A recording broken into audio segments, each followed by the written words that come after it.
क्या आप कभी सोचते हैं कि जीवन में सच्चा सुख क्या है? क्या आप कभी सोचते हैं कि मृत्यु से कैसे निडर होकर जीना चाहिए? आज मैं आपको एक ऐसी कहानी सुनाने जा रहा हूं जो आपको इन प्रश्नों का उत्तर देगी। आइए कहानी शुरू करते हैं। इससे पहले कि आप इस कहानी में खो जाइए, अभी इस चैनल को सब्सक्राइब कर लें। एक बार की बात है, एक नौजवान युवक बुद्ध के पास आता है और उनसे कहता है कि हे बुद्ध, क्या आप मेरे एक सवाल का जवाब देंगे? बुद्ध ने मुस्कुराते हुए कहा कि पूछो, क्या पूछना है?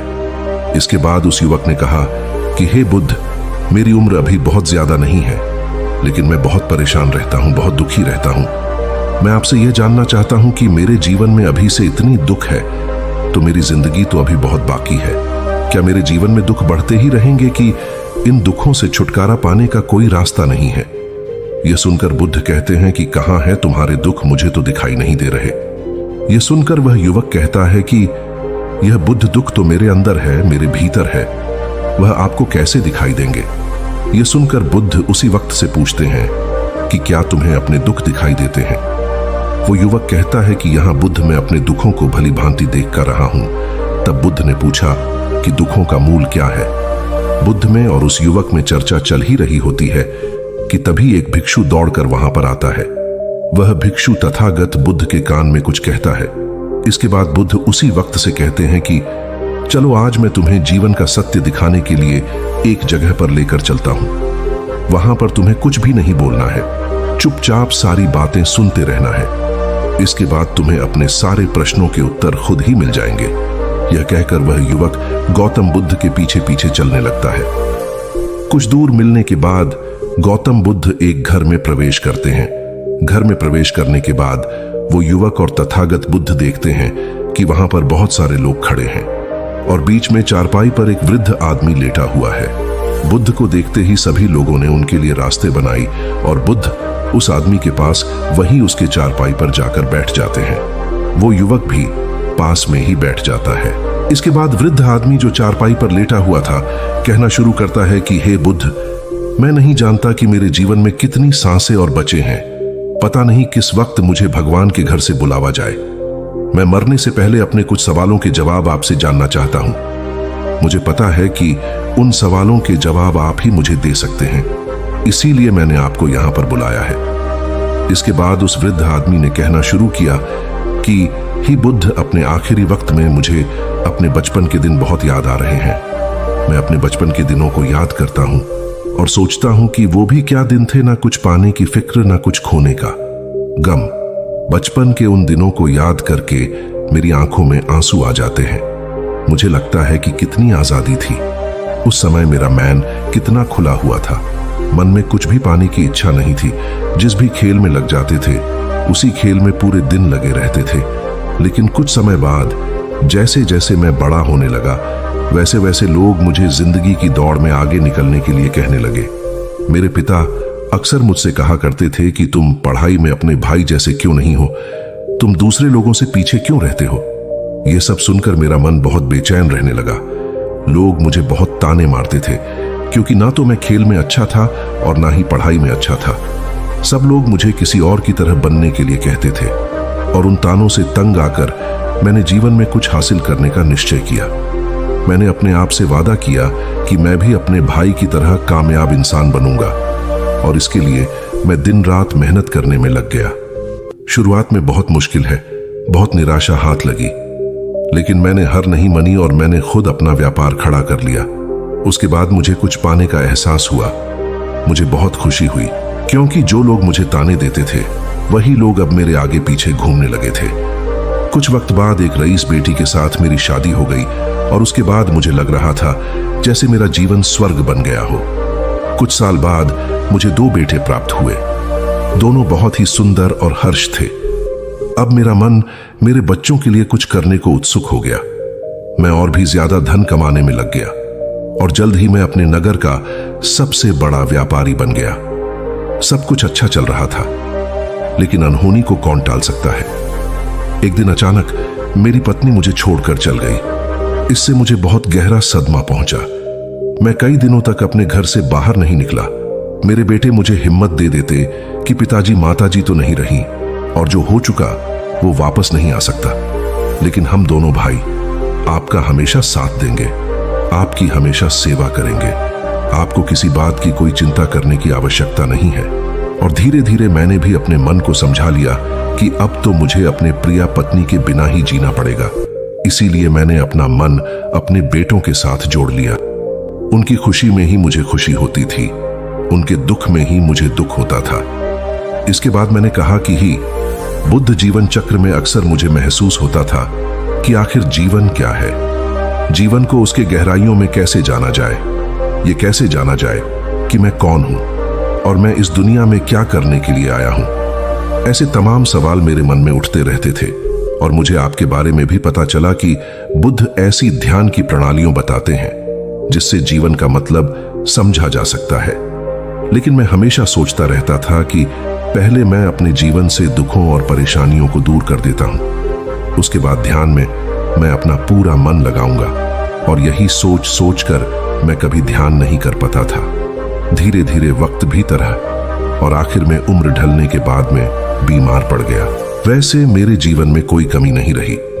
मेरे बेटों ने मेरा अच्छा साथ दिया, मैंने जीवन में बहुत कुछ हासिल भी किया।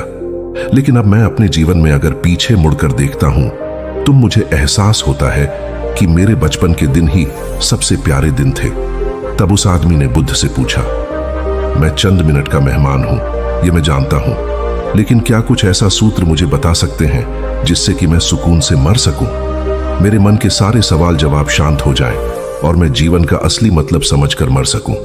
यह सुनकर बुद्ध ने कहा कि हर इंसान को बचपन के दिन प्रिय क्यों होते हैं, क्योंकि उस समय उसे कोई भी चिंता ही नहीं रहती, वो आजाद होता है, उसके मन में कोई लालसा नहीं होती, जिस काम में भी लग जाता है उसी में मग्न हो जाता है। लेकिन जैसे जैसे इंसान की आयु बढ़ाने लगती है वैसे वैसे उसकी इच्छाएं, उसकी कामनाएं दिन ब दिन बढ़ती जाती हैं। और इसीलिए अक्सर इंसान भविष्य की तैयारी में लगा रहता है या फिर अतीत के बारे में सोचता रहता है और वह वर्तमान में जीना भूल जाता है। और वहीं अगर हम किसी छोटे बच्चे को देखें तो उसके लिए कोई भविष्य या कोई अतीत नहीं होता, उसके लिए बस वर्तमान होता है और इसीलिए वो वर्तमान में पूरा आनंदित होकर रहता है। तुमने अपना पूरा जीवन अपनी कामयाबियों, अपने बेटों, अपनी पत्नी और अपने भविष्य की योजनाओं में ही बिता दिया और तुम हमेशा यही सोचते रहे कि पहले मैं अपने जीवन को व्यवस्थित कर लेता हूं और उसके बाद सत्य की खोज करूंगा, उसके बाद ध्यान करूंगा। लेकिन हम यह भूल जाते हैं कि कल कभी नहीं आता, भविष्य की योजनाएं कभी पूरी नहीं होती। जब एक योजना पूरी होती है तो हमारा मन दूसरी योजनाएं बना लेता है और इस प्रकार जीवन चक्र चलता रहता है। और अब आखिरी समय में जब मृत्यु तुम्हारी सैया पर लेटी हुई है तो तुम्हें एहसास हो रहा है कि मैंने जीवन में कुछ भी हासिल नहीं किया। अब तुम्हें लग रहा है कि जो भी तुमने किया उसमें से तुम एक सुई भी अपने साथ नहीं ले जा सकते। अगर यही बात तुम उसे वक्त समझ लेते, मृत्यु कभी निश्चित होकर नहीं आती, वो तो कभी भी आ सकती है। अगर ये बात उसे वक्त तुम्हारा मन समझ लेता तो तुम उसी वक्त ध्यान और सत्य की खोज में लग जाते। तुम कोई ऐसी चीज खोजने की कोशिश करते जो तुम्हारे साथ जा सके, जो तुम्हें परिपूर्णता से मरने का मार्ग दिखा सके। उसे वृद्ध आदमी ने हाथ जोड़कर बुद्ध से कहा कि बुद्ध, यह तो मैं जानता हूं कि मुझसे गलतियां हुई हैं, मैंने अपने जीवन को सार्थक रूप से जिया ही नहीं और इस बात का मुझे बहुत गहरे में एहसास हो चुका है। लेकिन मैं आपसे फिर से वही सूत्र जानना चाहता हूं कि क्या मैं अभी परिपूर्णता के साथ नहीं मर सकता? क्या मुझे अभी सत्य की कोई झलक नहीं मिल सकती? यह सुनकर बुद्ध ने उसे आदमी का बहुत सहलाते हुए कहा कि अब तो एक ही सूत्र समझने लायक रह जाता है और वो सूत्र ये है कि तुमने जीवन में जो कुछ भी पाया या जो कुछ भी खोया वो सब यहीं पर छोड़कर चले जाओ, उसे अपने मन के साथ जोड़कर मत ले जाओ। अपने मन में यह भाव पैदा करो कि तुमने अपने जीवन से बहुत कुछ सीख लिया और वास्तविकता में तुमने अपने जीवन में बहुत प्रगति की है, क्योंकि तुमने यह जान लिया है कि जीवन में कुछ भी सार्थक नहीं है और यह जानना भी बहुत बड़ी उपलब्धि होती है। लोग जीवन भर जीते जीते मर जाते हैं लेकिन उन्हें जीवन की निरर्थकता का कोई पता नहीं चलता। इसीलिए अभी अपने मन से सारे सवाल गिरा दो और यह भाव पैदा करो कि जीवन में जो कुछ जानने जैसा था वह मैंने जान लिया है। और अब जीवन में कुछ भी जानने जैसा नहीं बचा है। जब तुम इस बोध से भर जाओगे तो तुम बिल्कुल खाली होकर मृत्यु को प्राप्त हो जाओगे। और वास्तविकता में यही मरने की कला होती है। हमने जीवन में जो कुछ भी पाया, जो कुछ भी खोया, वो इसी दुनिया का था और वह यहीं पर रह जाएगा। हमारे साथ कुछ भी नहीं जाएगा। हम खाली जाएंगे, हम बिल्कुल खाली जाएंगे। और जो लोग अपने मन से बिल्कुल खाली होकर जाते हैं, वास्तव में उनके अंदर ज्ञान का दीप जल जाता है और वो आगे चलकर दूसरे जन्मों में उसे निर्वाण की स्थिति को प्राप्त कर सकते हैं। लेकिन उससे पहले तुम्हें इस जीवन की निरर्थकता को समझना होगा। यहां पर कुछ भी पाना या कुछ भी खोना कोई मायने नहीं रखता। इसके बाद बहुत देर तक मैंने कोई सवाल नहीं पूछा और वह मुस्कुराते हुए मृत्यु को प्राप्त हो गया। इसके बाद बुद्ध ने उसे नौजवान युवक से पूछा कि क्या तुम्हें अपने सवालों के जवाब मिले, और मिले तो तुम्हें क्या जवाब मिले सभी को बताओ। उसी वक्त ने कहा कि हे बुद्ध, मुझे अपने सवालों के जवाब मिल गए हैं। वृद्ध आदमी के जीवन चक्र से मैं समझ गया हूं कि जीवन में कुछ भी पाने जैसा नहीं होता। सुख हो या दुख हो, सब कुछ यहीं पीछे रह जाता है। और अगर हम इसी चक्कर में फंसे रह जाएंगे तो हम सत्य को कभी नहीं जान पाएंगे। इसीलिए जीवन में सुख और दुख तो चलते ही रहेंगे। इसके साथ साथ चलते हुए ही हमें सत्य की खोज करनी पड़ेगी। लेकिन बुद्ध, मेरे मन में अब भी एक सवाल बाकी है जिसका जवाब जानना सबके लिए बहुत ज्यादा जरूरी है। मेरा सवाल है कि मैं ध्यान की यात्रा करने के लिए बहुत प्रेरित हुआ हूं, लेकिन मुझे कोई मार्ग नहीं पता। ध्यान कैसे किया जाता है कि ध्यान की सभी प्रक्रियाएं तुम्हें होश में लाने के लिए ही बनी है, तुम्हें वर्तमान में लाने के लिए बनी है। अगर तुम किसी भी काम को पूरी उपस्थित के साथ, पूरे एकाग्र भाव से अपने आप को पूरा इकट्ठा करके कर सकते हो तो तुम ध्यान में ही होते हो। लेकिन हमारा ध्यान इधर उधर भटक रहता है। अपना कम करते करते वर्तमान में रहने के लिए मैं तुम्हें एक छोटी सी विधि बताता हूं जिसके जरिए तुम अपना कम भी कर सकते हो और ध्यान को भी समझ सकते हो। जब भी तुम चलते फिरते हो, उठते बैठते हो, सिर्फ अपने सांसों पर ध्यान लगाना शुरू करो। सांस किस नाक से आ रही है, किस नाक से जा रही है, ना कि कौन से कोने से टकरा रही है। सिर्फ तुम उसके साक्षी भर हो जाओ, सिर्फ उसको देखते रहो। कुछ भी काम कर रहे हो, चल रहे हो, फिर खाना खा रहे हो, सिर्फ अपने सांस पर ध्यान लगाओ। और यह करते वक्त तुम्हें महसूस होगा कि तुम्हारा दिमाग, तुम्हारे विचार तुम्हें इधर उधर ले जाते हैं। लेकिन थोड़ी देर बाद तुम्हें फिर से होश आएगा कि तुम्हें अपनी सांसों पर ध्यान लगाना है और तुम्हारा ध्यान फिर से सांस ऑटोमेटिक जाएगा। और धीरे धीरे जब तुम अपने विचारों को देखने लगोगे तो तुम पाओगे कि विचार विलीन होने लगे हैं। तुम्हारे अंदर बस एक खाली मैदान बचा हुआ है। सारे सवाल जवाब विलीन हो चुके हैं। इसके बाद बुद्ध ने कहा कि सांसें जो होती हैं वो वर्तमान में चलती है, ना ही वो भविष्य में चलती है, ना ही अतीत में चलती है। वो वर्तमान होता है, वही वर्तमान स्थिति होती है। और जब तुम अपनी सांसों से जुड़ जाते हो तो तुम वर्तमान में ध्यान लगाना सीख जाते हो, क्योंकि सांसें जिन पर तुम ध्यान लगा रहे हो वो वर्तमान में चल रही होती है। इसके बाद धीरे धीरे कदम दर कदम तुम्हें ध्यान का खुद ही एहसास होने लगेगा। फिर तुम जो भी कम करोगे उसमें तुम्हारा पूरा चित्त लगा होगा।